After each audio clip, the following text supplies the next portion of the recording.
What's up, everybody? It's Jeffrey Lyles, welcoming you to another installment of Lyles Movie Files. Bro shot. Happy May the 4th. Hello! Nice. I got my TIE Fighter shirt on. Got my Boba Fett shirt on. Boba. Yeah. Not Book of Boba, but Boba. Right, classic vintage old school version where he doesn't say a lot. Vintage! He's mysterious. Not trying to dumb down, and I don't like killing people. Crime is bad. Right. Crime is bad, kids, okay? Let's talk real briefly about Star Wars. So they had a new Obi-Wan Kenobi trailer, as if people weren't already excited and looking forward to it. And they don't even hype it up as a TV series. They're going, it's an event. And I feel like, yeah, Ewan McGregor, Hayden Christensen, back in their respective roles as Obi-Wan Kenobi, Anakin Skywalker / Darth Vader. I'm all for it. And yeah, it's going to be an event.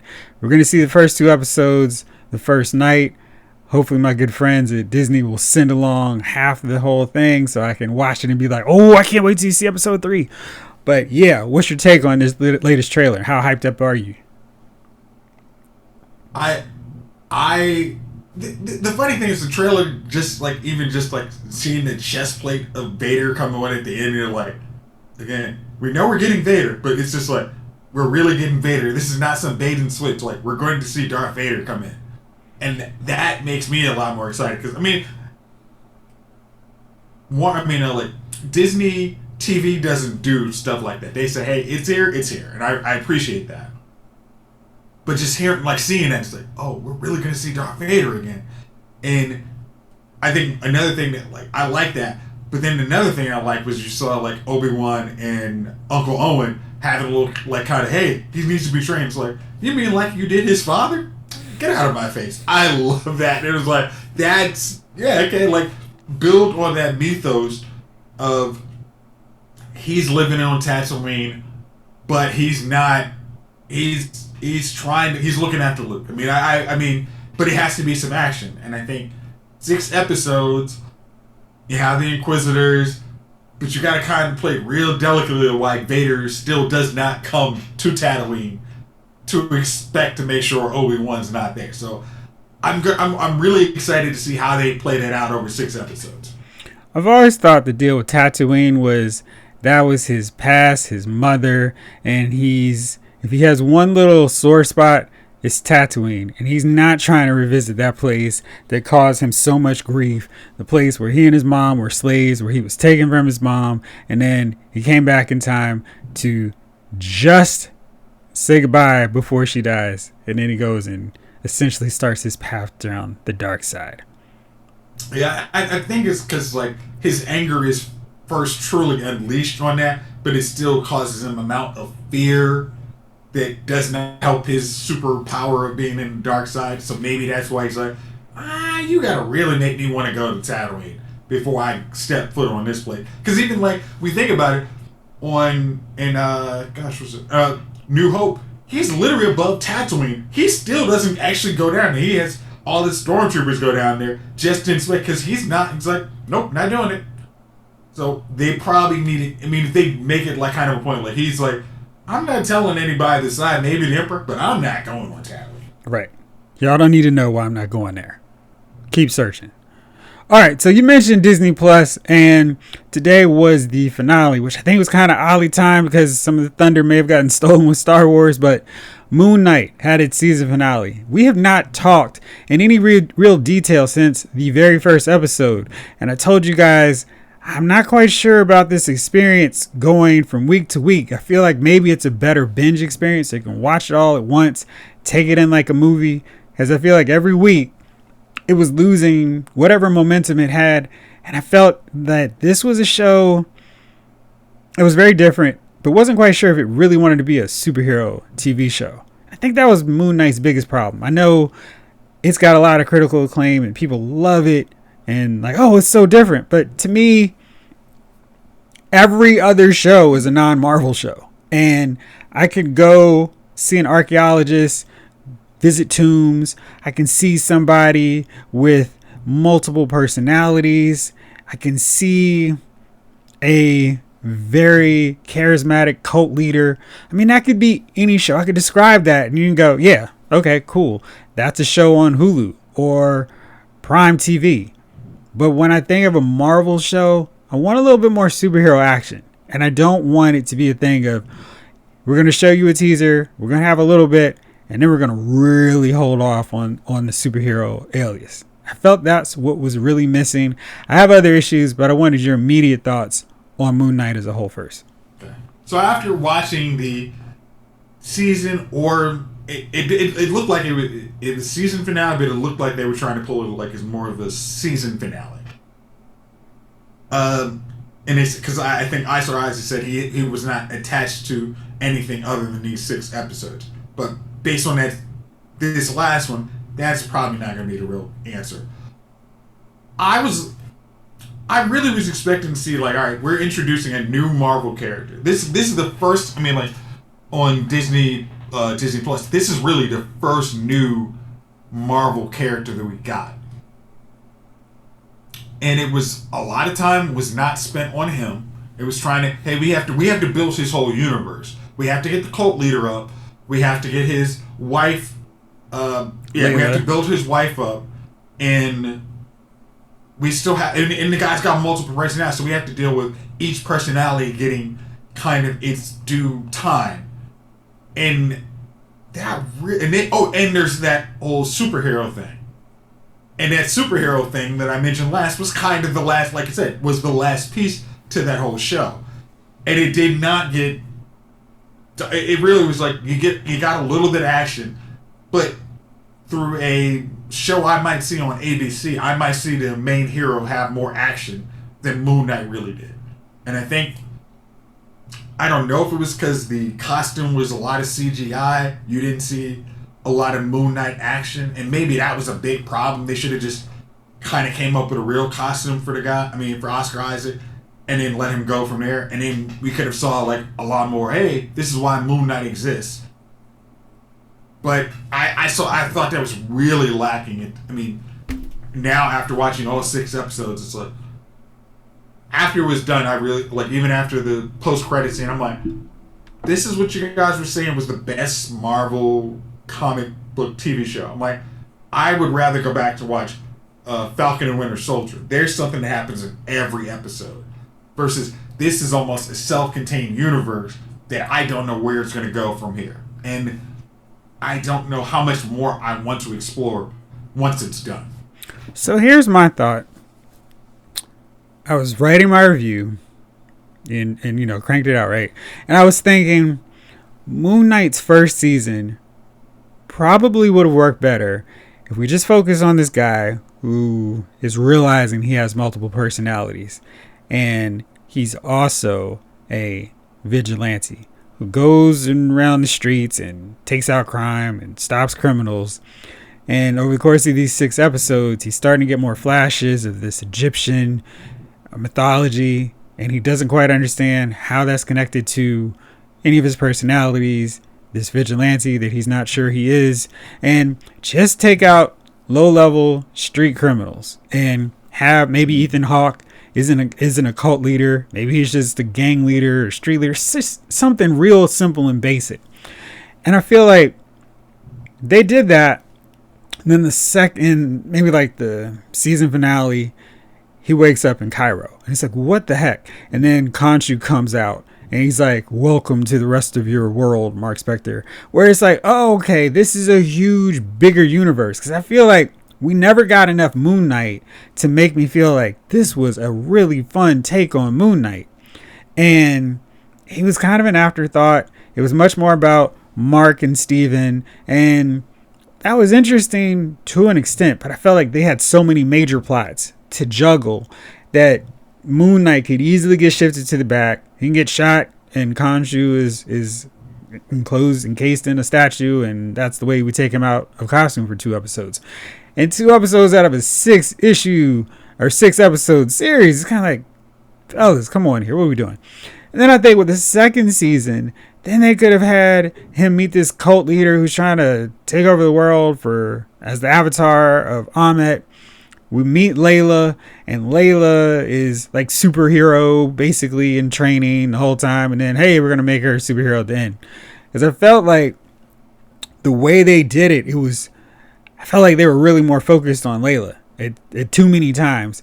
And I wrote in my review that this would be like watching the first Iron Man and War Machine is helping Tony fight Obadiah Stane, where it's like, focus on Tony. We don't need any other distractions. He's our focus. We need to care about Tony and Iron Man before we start expanding the universe. And I felt like they did so much. Hey, let's tackle everything. Like the whole Egyptian mythology, it was really overwhelming, just in the sense of, yeah, but how does this tie into him and his multiple personalities and all this other stuff? It felt like there was so much. For 6 episodes, that the amount of story we had should have been at least 10 episodes. I think that was, if you at least, because your ideas much. The Egyptian mythology is way is the second season. Like it just is. We don't know anything about like you could have had him switching into personalities and then switching into Moon Knight costumes for 5 episodes. Easy. Yeah. And then that 6th episode, that season finale, at best, if not 10, is literally like here's this bigger world you're in. Because as you were describing, I'm like, this was kind of like with Shang-Chi. That was kind of like it was the main character again is kind of this after. He wasn't like an afterthought, but you're building this whole new world, but you're not focusing on the main character. And I think that was definitely something I felt was really hurt this season. Because in Shang-Chi, he was really fighting for screen time. It was like Awkwafina, who's basically Awkwafina and everything. And then you got his sister, and he's like caught in the middle. And it's that Superman complex when you throw in Supergirl, where it's, okay, here's somebody else who does the exact same thing as Superman. What's the difference? Well, she's blonde. And Shang-Chi, well, everybody's good at martial arts. And even Awkwafina can shoot a bow like a skilled archer. And it's kind of like, well, what makes Shang-Chi so special? And with Moon Knight, if we're not seeing him in costume, why is Mark cool? And what's the difference between him and Layla? Because Layla can take on everybody. Layla ends up getting the same power from another Egyptian god as Mark in the season finale. So it's like, why do I need Mark? Other than he has multiple personalities. It's like, so am I going to care that these multiple personalities now running with Khonshu? It's like, but Layla is still, she doesn't have those, I don't want to say issues, but it's like she's, her goddess lets her do whatever she wants and, fights for good too. So it's like, wait, what is the dynamic we're going to get into if we get I assume we're going to get a second season of Moon Knight, but it's like, unlike Loki, who's already a very fleshed out character, so we can have 6 episodes of his story is a supplement. With Moon Knight, we don't have the even backstory now. It's all supplement, and it definitely hurt the show. I felt like 6 episodes was fine. It's just their attention was so scattered. Like if they had just focused on him as an Egyptian avatar, like if that's what they wanted to make the season, that could have worked. Doing the multiple personalities, that's like a whole other storyline subplot. And I really feel like Layla being written as most modern women are in these action movies, where Layla is completely incapable of taking an L. She can knock out big dudes. She can fight off scores of guys on her own. And I hated how in the season finale, she's right up with Arthur, who seemed to have like this uncanny sixth sense, but he can't see her when she's taking off her mask and walking right in front of him, talking out loud. I'm like, do you not hear her talking? All you have to do is turn around. Hey, who's this talking to? Nothing. Oh, that looks like an animated dead guy. What's happening? Get her. It just was really weird. And I really like Layla as a character. I just feel like every time in these action deals now, the woman is just so perfect in every facet, in every way. I think they were trying to make Mark his equal way too early. It was much more, you didn't focus on our main character. I think that was like, I don't care if who it was. It was just if you had come up with, let's say Arrow, and in the first season you made Black Canary right there beside him before you actually got to know Arrow, it would have been like, I don't know why am I invested in this main character when it's Team Arrow versus Arrow, and it's like what makes him special.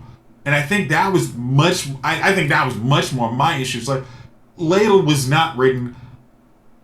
Layla was. I mean, to put it plurally, is Layla was written like Ray. It was like I'm awesome, and it's like we don't know anything about her other than hey, I was abandoned for 6 months, but I'm not missing a beat, and it's like. Why? I mean, like your father was killed potentially by your husband's mercenary crew, and there's no like, hey, you know what? I need some time away from you. I'm just, you got a multiple personality. I'm rolling with it. And it was no introspection time for her to like, hey, I'm really coping with this because this is some weird stuff. I don't understand where Khonshu comes from, and yet I got to deal with multiple Mark, Steven. And now this. And then she's starting to get in. And then she's starting to get into Steven, where it's like, why even introduce that? That was weird and unnecessary. It just felt like Layla was that character that would have been really better served in the second season, especially the way they treated her. Because we needed to have straight up time to deal with Mark, Mark or Steven not really understanding they got a second personality. I think that would have been much because we got a flavor that he has multiple personalities and he's got at least 3, but it was very much like we as an audience need to grasp with this, so we should have our hero also grasp with the realization that he has multiple personalities, and just throwing all of that in the kitchen sink in season 1 was way overwhelming, and it did not do a service for the show. Now, having said all that, when it's time for them to start dishing out TV awards, Oscar Isaac is not among the best actor nominations in a limited series, in a mini series, I'm going to not watch it. Wait, I don't watch it anyway, but I'm going to be really upset because I thought he was so amazing. This might have been the performance of his career because, the dude was he was switching on a dime how he was playing 2 very distinct characters. And then we see a third one. And it's like, man, this guy is so good. He's such a great actor. And I'm really glad that they got him to be Moon Knight. I felt like, when I told you guys on that first episode, it was such a coup for them to land him. I'm glad, like Ryan Reynolds, he got a redemption comic book role so we can forget about that X-Men Apocalypse abomination. And he gets a role where he can really sink his teeth into and really do it. And I feel like for a second season, they can expand on him a lot more now that Mark and Steven are rectified and they can figure out what the heck is going on with Jake. Yeah. I agree. Because, like I said, that is an actor putting in, like, hey, it's not just easy, like, autobiography. I just act like the dude does and I'm good to go. This is literally, he's got to, like, hey, I got to make this character, I got to make this character, I got to make that character. And they all they have to be 3 distinct characters. And he did a great job on that. Yeah. Now, one thing I did want to complain about that I kind of forgot earlier. What'd you think about that big final fight scene? Because I was really like, okay. I know a lot of critics will say comic book movies start off so promising. And then the third act is just a big fight. And I kind of feel like it's a superhero movie. That's what you expect. If it's a legal drama, guess where that final fight or final scene is going to take place? In a courtroom. A sports drama, it's going to take place on the field, on the court. It's not going to be in Johnny's bathroom while he's sitting up there thinking about his future. It's that has to happen. You have a good guy, you have a bad guy, you have to have that conflict.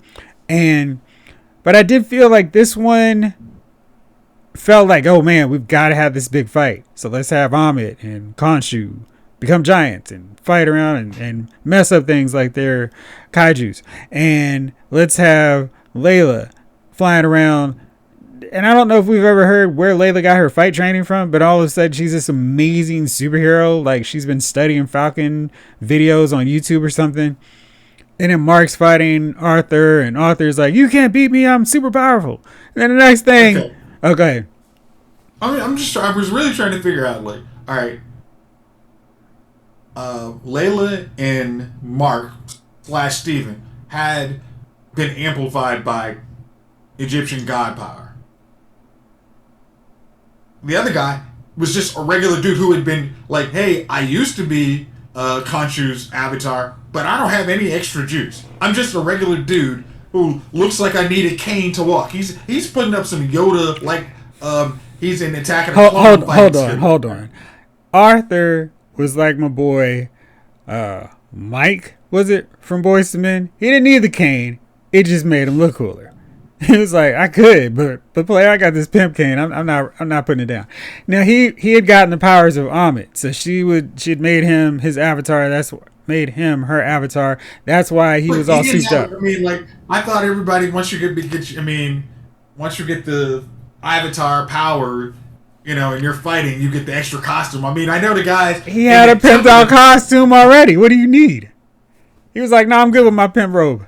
I'm good." Pimp robe, and I got my cane. It switches up heads, right, you know, magically. Like, come on. I mean, I would have appreciated a little more. Like, all right, hey, you know, you've been bestowed this power, so let's give you a costume. And otherwise, it's like he's the same dude. We've seen him the whole. The whole 5-6 episodes. It was like, okay, like, how are you standing toe to toe with these dudes who look like they've been? I mean, like.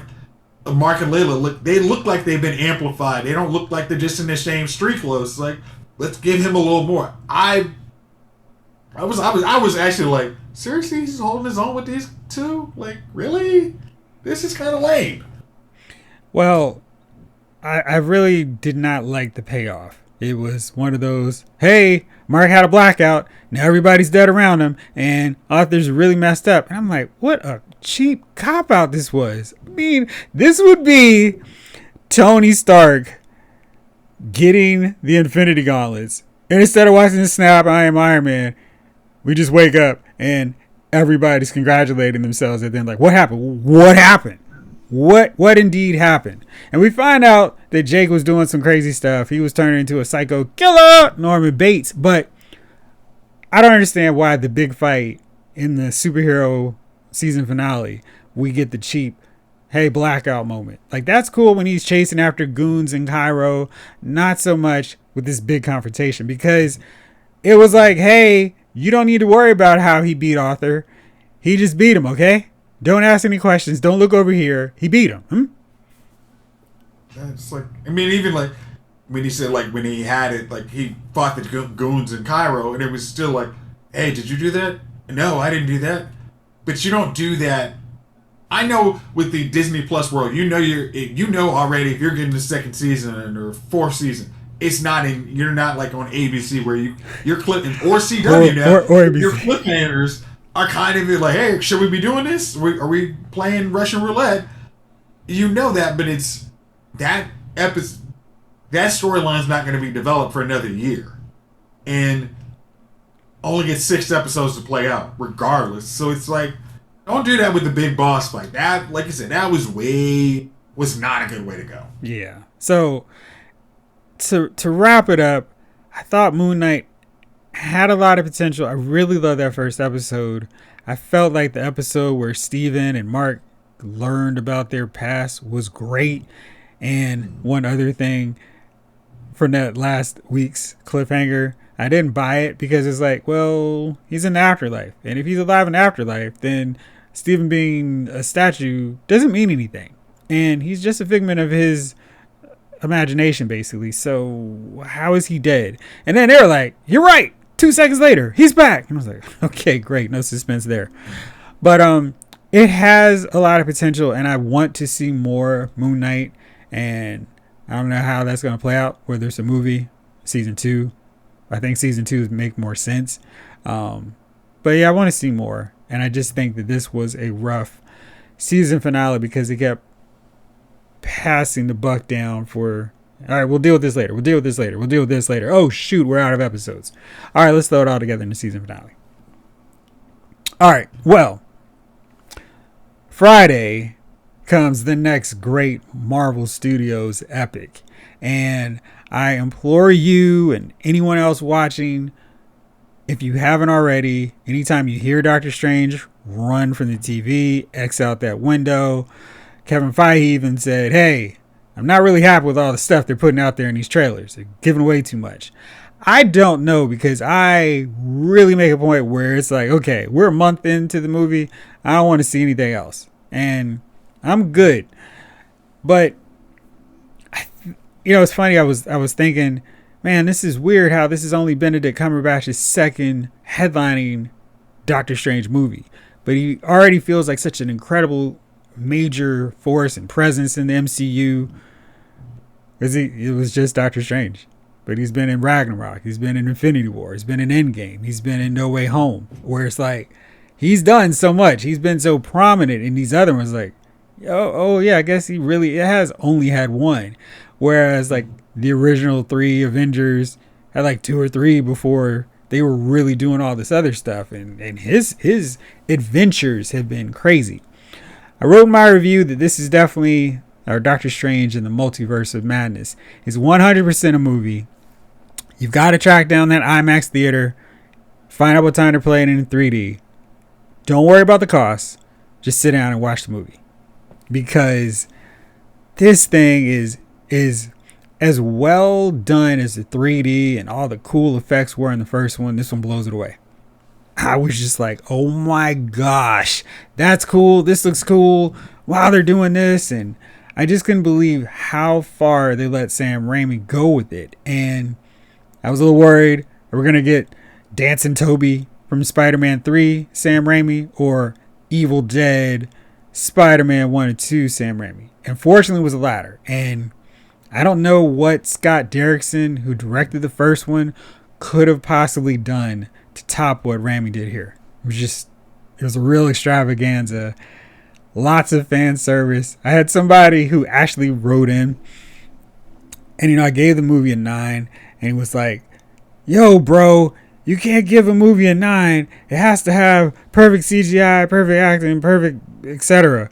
I'm like, dude, this is my scale of movies. I don't care what you rate anything. You can rate it whatever. You can go 1, 0, whatever. That's my scale. I mean, you can't tell me how my scale of rating should be. But anyway, I gave it a 9. It was so much fun.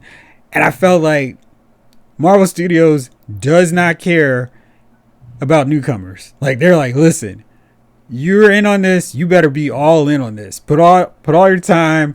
We gave you a whole pandemic to watch these shows. If you slept on them, that's on you. So, required viewing. And I felt like they did a really good job of trying to summarize it. If you just happen to not watch any of these shows, which I really think you should, because it increases and enhances what you get out of the movie. But WandaVision, definitely got to watch. Loki matters. And I think so much of what we're going to see, because the season finale of Loki explains how all this stuff is happening now.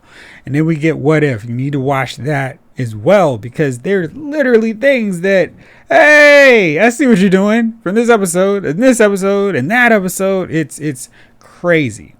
And then there's some fan service that I felt was Spider-Man No Way Home. I won't spoil anything. I felt it was Spider-Man No Way Home levels of fan service, where it was like, you guys actually get it. And then it made me all pissed off at DC and Warner Brothers all over again, because they refuse to do stuff that we care about, that we want to see. And I just feel like, man, Marvel Studios goes on so many deep cuts where it's like, see, y'all didn't even have to do that, but it's so cool that you felt the need to. Okay, let me ask, did you watch the season finale of Peacemaker? I watched the season finale of Peacemaker. I watched all of Peacemaker, and I got people saying I'm a ridiculous idiot and I'm stupid because I like Peacemaker. And I feel like with Peacemaker,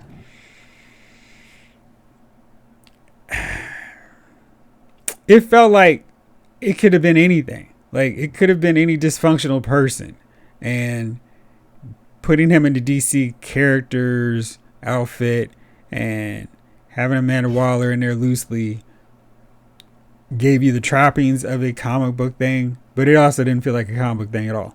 And it was just like James Gunn going super unfiltered, super nuts. And the joint where Aquaman and he who shall not be named because he's just running amok, literally, not just as a Flash, but all over the place. I was like, man, that's not how those characters have ever acted. And it just felt like, ha ha ha, look what James Gunn can do because he's so crazy, so wild. And I know lots of people love Peacemaker, but I didn't.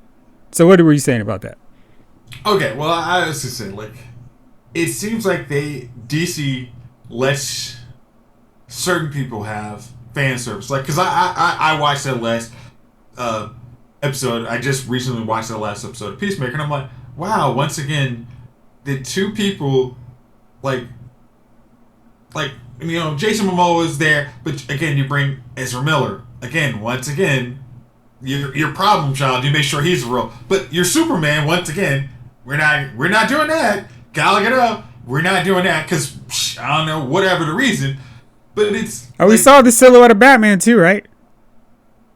Oh, I didn't see that. I thought it was there, but I mean, it's just exactly. And I'm just like, and watching like the last, I did not stay away from trailers by I didn't try to at all, and I've seen a whole lot, and you're like, oh, did I just see that? And you're like, it is definitely like, what if it's definitely something? I mean, like when even you saw, oh gosh, Heartless Doctor Strange, you're like, oh shoot, we're getting some here. Oh, is that zombie Doctor Strange? I mean, like we saw we needed a whole lot of reference. But like you said, we had a whole pandemic. And you had a whole channel to watch all the Marvel movies and all the Marvel shows. So, good luck. If you want to, we could say, hey, before you watch this movie, you should watch all these. But we're not. You're already in the Marvel ethos. I mean, enjoy. I know what I'm going to see. I mean, like we saw for somebody like me, the thought of, was that really Patrick Stewart? And you see a dude on a wheelchair, and you're like, oh shoot, we're getting what we want, and we don't know how. I didn't see the movie. I'm really plotting on my 1:30 on Saturday IMAX 3D, where there's not 20,000 people. I got my non-aisle seat ready to go, and I'm gonna enjoy the heck out of that movie. For 2 hours and 6 minutes, I'm gonna enjoy the heck out of it, and everything I see, it's not like a bait and switch trailer. Like everything in those trailers is gonna be elaborated on, and I'm gonna enjoy the heck out of it. And like in your review on LylesMovieFile.com, Bing. When you say this is an actual horror, it's not just a Marvel movie. This is not Eternals. This is actually getting the horror aspect in a Marvel movie, and it's like, oh heck yeah, I'm down for this. So I'm super excited that it did not disappoint which I was worried about. I feel like I need to go back through my rankings of the Marvel Studios films. I have Eternals is my least favorite, trailed only by it's the bottom, but Iron Man 3 and Thor Dark World are right up there, and I keep feeling, I haven't felt the need to go back to revisit Eternals, but I keep appreciating the fact that they were trying to do something different, even though one of the big differences was like, hey, all you comic book heads, you think this character is great, but haha, twist, just for twist's sake. But I feel like Chloe Zhao really tried to do something different and break the formula, so to speak, of Marvel Studios, and it didn't work, but I appreciate the effort. With Doctor Strange, it was, we're going to do a horror movie set in the Marvel Studios, Marvel Cinematic Universe. And I felt like Kevin Feige and crew were like, yeah, go for it. Do what you need to do, Sam. And we trust you. We're not going to put our fingerprints and stop it and force humor that doesn't need to be there. We're just going to let you do your thing. The cape isn't like a Disney. His cloak isn't a Disney thing anymore. It's not like, hey Doc, I'm here, let's play it around. It's all playing out like a horror movie. They're legit jump scares. There are moments where okay, and you know, you kind of get a little grudge, the Ring feel at times where it's like, oh man, y'all are really going there.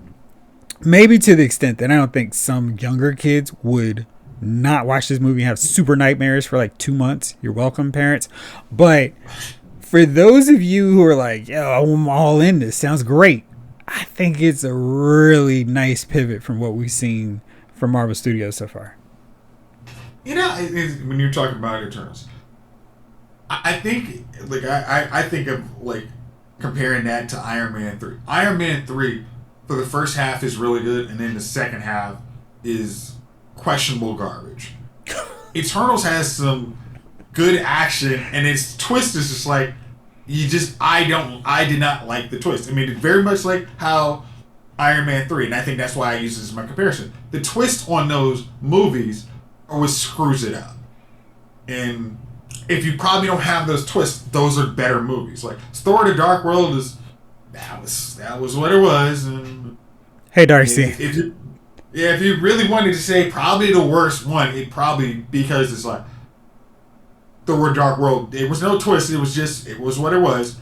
It wasn't an artistic decision that I disliked. But Eternals, I mean, like I said, I watched it maybe a couple months ago, and it was like, the action's good. Some parts I just didn't. I mean, like the overall story does not make sense, which is probably a big part of why it is probably everyone's least favorite. It's like, if you don't have that twist, it does. It's like it negates half the movie. Like, what was I watching? Batman. The Batman, where the twist reveal of that negates the whole first 2 hours you wasted your life on. And that's, again, where my problem was. Eternals. Like, oh, I wasted my life because your twist is stupid. That was your decision. I think with Eternals, it just needed to have that super deviant as a bad guy, and that would be just fine. And I probably would have liked the movie a lot more if that was all it was.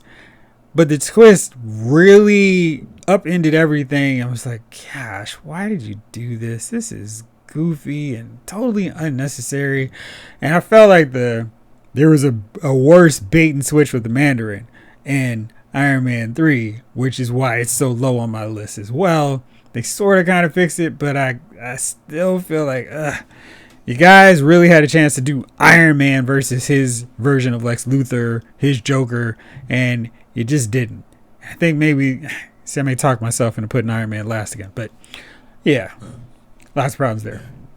Yeah, because I mean, like if it was a no-name character, we would have probably been okay. But by claiming the Mandarin, we know us comic book folks know that the Mandarin, that's that dude, and then no, it's Elliot Kilgrave. I mean, we're like, well, wait, whoa, no, like that's not the way to go. Yeah, it was a very questionable choice. So Doctor Strange, I feel like what they do with the writer of Doctor Strange is Michael Waldron. Let me do a quick check just to make sure I'm saying that right. He's the writer of Loki. So I like that synergy between the two where he's not going to, what did I do in Loki? I totally forgot. So we have that connection there, and yeah, Michael Waldron. So it makes sense and it works, and the multiverse is used properly, where it's, here's all these wacky potential different worlds, and here's stuff that happens in this one, and here's stuff that happens in this. If you're going to do the multiverse, you got to do it fun, and I think that was really key, and I know I was really looking forward to the big thing they kind of teased with trailer 2, I guess. And I felt like, oh man, okay, you guys know what you're talking about. And you know how to deliver what you hype. And then, because I feel like a lot of people are going to be like, that's the best part of the movie. But I thought the movie had so much more beyond that scene. The performances are really good. Benedict Cumberbatch was definitely one of the best casting choices they've ever made in Marvel Studios. He really captures the prickly side of Doctor Strange while making him cool. And he just has so many layers as a character that while he's been in 5 movies, it's like, man, more Doctor Strange, please. Elizabeth Olsen. Oh, you had something else? No, I was gonna ask, like, is kind of, we've talked about this, is the, I don't know how to say it, is the big bad good in this movie? Yes. I mean, I'm trying to preface that by give me as big as you need. Spoiler. I think there's been a complaint about Marvel Studio villains not being just pure villains, like not evil people, and trying to justify them in some way. I think this villain they did a really good job with, and it makes sense. And because of the strength of the villain, everything else is playing out in the movie works. And the villain is so good and drives the horror elements where it's like, oh man, what's Wong? What's Wanda? What's America? What's Doctor Strange gonna do in the face of this horror? So really cool stuff. And I'm gonna have to wait a few weeks, but I'm definitely gonna have to revisit my villains list and put this one near the top because I really liked what they did with this character. I mean, the if that is a critique on Marvel's villains, it's like the best villains on everything is the villain has to think they're right. I mean, that's if your villain is just maniacally evil. I mean, like, it doesn't make sense. Like, even like if I was going like to Harry Potter, Voldemort actually thinks he's right. I mean, like, Grindelwald thinks. I mean, I didn't see the last Harry Potter. It's like your villain has to have this warped sense of. But you did see the last Harry Potter. You just didn't see Fantastic Beast. Exactly. It's the villain has to have this warped sense of rightness, which is actually supposed to make the audience member like the actual, because you are the author of what is right and wrong, and you have to say, hey, no, that is wrong. And if you're a bad guy, if you don't make that question and determination, say, no, that villain is, his idea is wrong, that's on you. It's like even Thanos, like, that's the kind of, and this new era of Marvel, is like people saying Thanos was right. It's like, no, he wasn't right. We need to do better. It's not on us to make the easy choice, and the villain or the hero, quote unquote, stops us from making the hard decisions. Like, Thanos was not right. We need to do better. And it just goes on for each villain. It's like Ultron makes hey, I know what's better. Every one of Marvel's villains says, I'm a good person, but I'm completely wrong in the moral right or wrong dichotomy. I think, as we ironically say this on May the 4th, my top undisputed villain in all of movies is Palpatine. Because he's just a bad guy. Like, there's no redeeming thing. I understand why he does it. He's like, dude, I'm killing off the Jedi. They suck. I'm a Sith. I'm taking them out. But I'm not going to do it in some straight up thing. I'm going to worm my way through the system, the political system, and make them go through a war, cause untold death, just because I want to get control of the Senate. And then I'm ultimately going to stick this super long lightsaber in the back of all the Jedi when they least expect it. And he's not apologizing. Oh, shoot, my apprentice is now cornered by Anakin Skywalker. Kill him, Anakin. Bump him. What? Yeah, you heard me. Oh, Anakin, these jokers are about to stop me from saving your wife who's pregnant, and I know the way to save her, unlike the Jedi who didn't bother trying to save your mom.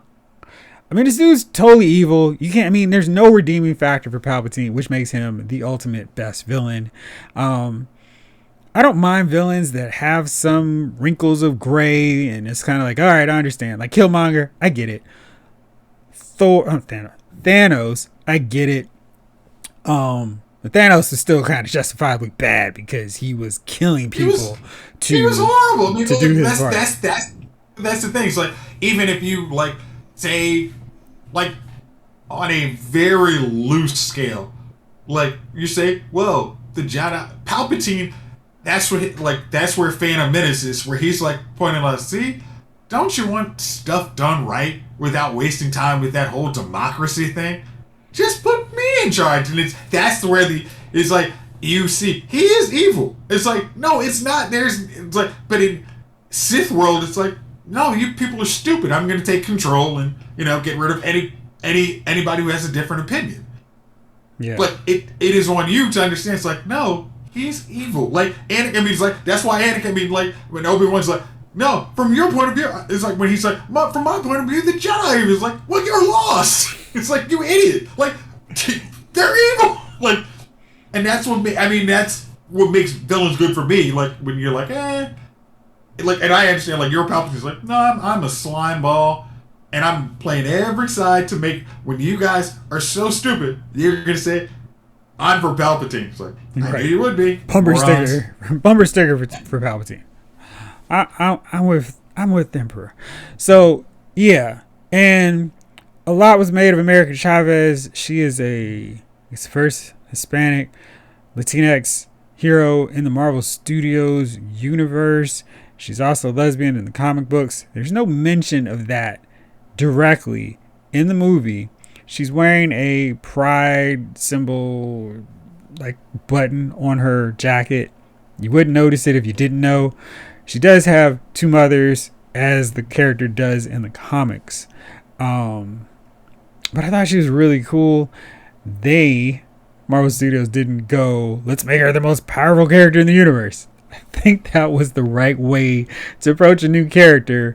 Make her vulnerable, make her need help. Human. Yeah, I mean, it's I feel like, hey, wow, it is still possible to do that. And I wanted to see more of her as a result, because she doesn't have it all figured out. She doesn't know how to do everything right away. She gets to learn and evolve as a character throughout the movie. So really enjoyed seeing her. We got the rumors of Young Avengers coming at some point, and definitely hope that she's part of that squad. Any other questions I can address for you in a non-spoiler way? I'm trying to think without being so just nosy, because I mean, like I said, if you can go back like maybe 20 podcasts, and this is really one I have been waiting on. Like, I guess I'll go. Does Wanda get a good storyline in this movie? Wanda absolutely gets a good storyline in this film. I feel like she's basically the co-lead with Strange, so she's not shortchanged. It's not like, oh yeah, let's throw her in here too. Like, she's absolutely got a great storyline. Okay. All right. Do I get... Oh, see, because I was about to say something that was slightly a joke, but because it's actually in, there is a chance it could be in there. I don't want to know the answer. Like, I was going to ask, like, is Morgan Le Fay from Runaways in there? And I'm like, wait, she's actually the one who's running the Darkhold, so I don't want to know. Yeah, I won't tell you about any characters that pop up or who don't pop up. But I think that what they do works. Like, they don't go overboard with, hey, let's throw in every rumored cast that you might have speculated, thought ever at one point in time would be in a Marvel movie. Let's throw them in here just because, why not? I think they had some great restraint with that. Didn't go overboard. There's still a multiverse. There's still possibilities of doing that later. But I thought they really knocked out this thing in a really cool way. Yeah. I was going to say, like, because there was, I know the... Like when I thought I heard Patrick Stewart's voice, that was cool. But then when they had like a later on trailer, like this last week trailer, like when they had the thing where you say the Illuminati, we'll see. It was like I agree with Kevin Feige. Like, just hearing it would have been cool, but to actually have it actually confirmed in the trailer was like, you guys could have held a little bit of restraint on that one, like. Because I don't know who the Illuminati is. It could be a multiverse Illuminati, but it's still like, I would have really probably, it's my one, like, could you have held that one?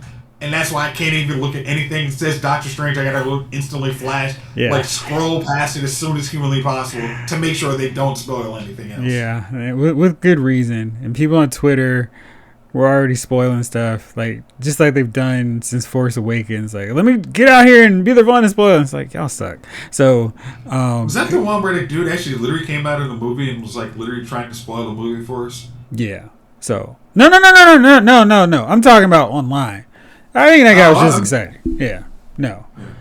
Yeah. I don't know about anybody in line because I was shutting everything out when they were leaving out. So, but I think this is another really good indication why Marvel Studios is the comic books company to beat and why everybody else is a far distant number 2.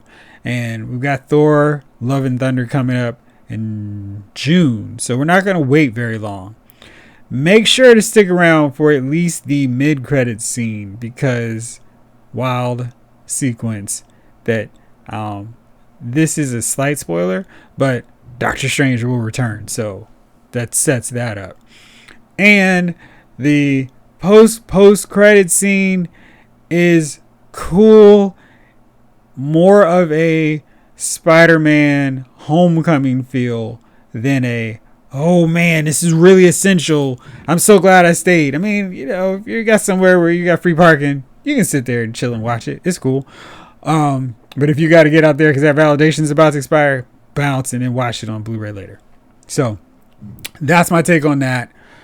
We're at that magical time of the hour and the show. Dear brother, who's your nominee for Dummy of the Week? Well, to wrap up this podcast once again, my Dummy of the Week is going to be Warner Brothers / DC. I don't know. I know we try and keep this on entertainment a lot of times, but that whole Johnny Depp Amber Heard trial has just been once again disaster for DC / Warner Brothers. It is a pillow show. I'm sorry. Don't rest your head too quick, man. But I know the fact that I'll say this based on what we have seen or heard, it's DC not actually taking action on again one of their actors for bad behavior. I mean, it's like, because I think on any level, probably when everything came out, you probably had to make the move on Johnny Depp. But now that kind of just listening to the trial, just like, yeah, you need to also make the same move on Amber Heard. I think we want our family company. We do not promote any of this stuff, no matter what. And this is not acceptable from any of our actors. So for Amber Heard, the fact she has had to fire her PR company because she doesn't like the story that's coming out, the whole truth thing. The truth sucks.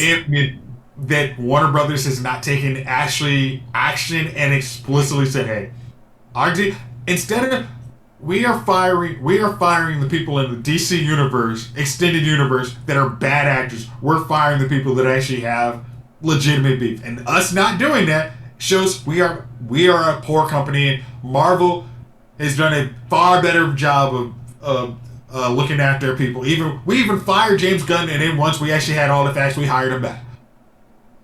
Warner Brothers probably needs to do this. Okay, we're making preemptive moves. If we have to retract them, that's okay. But based on this trial and letting Amber Heard have more than 10 minutes of Aquaman 2 screen time is making them my Dummy of the Week. All right. Well, I'm going to continue with the theme here because Warner Brothers is my Dummy of the Week as well. Because we're going to get a spinoff of Suicide Squad and a spinoff of Peacemaker. Because apparently they want to make an Amanda Waller show. I don't understand the lore. I mean, Viola Davis is awesome. Like one of their best casting choices ever. But man, an Amanda Waller show is called The Suicide Squad 2 or Suicide Squad 3. I don't need a whole show revolving around Amanda Waller being a dick to everybody. And I feel like that's all that show could and should be. I mean, because even if Amanda Waller is not running everything, she's the, I guess like this, you could say the equivalent of Nick Fury. Yeah.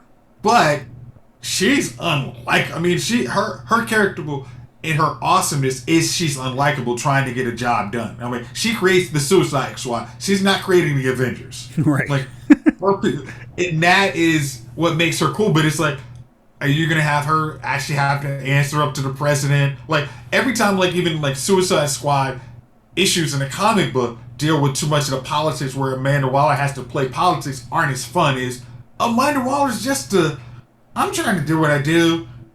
I don't care about y'all. I don't like y'all. I'm looking out for U.S.'s interests. I don't care what it takes. Yeah. Like basically what Peacemaker says is his tagline is Amanda Waller's like, yeah, that's what I'm doing. And to have another show based on that, I don't know about that. I love Viola Davis as Amanda Waller. But a whole show or 8 episodes of her trying to do certain machinations without superheroes. Because you don't have Task Force X in Amanda Waller's show, so why do I care? Yeah, and I don't. But hopefully you will get out there on Saturday, see Doctor Strange, be amazed, and we can talk about your spoiler take on it next week. For now, that's it. Thank you as always for rolling with me, little bro.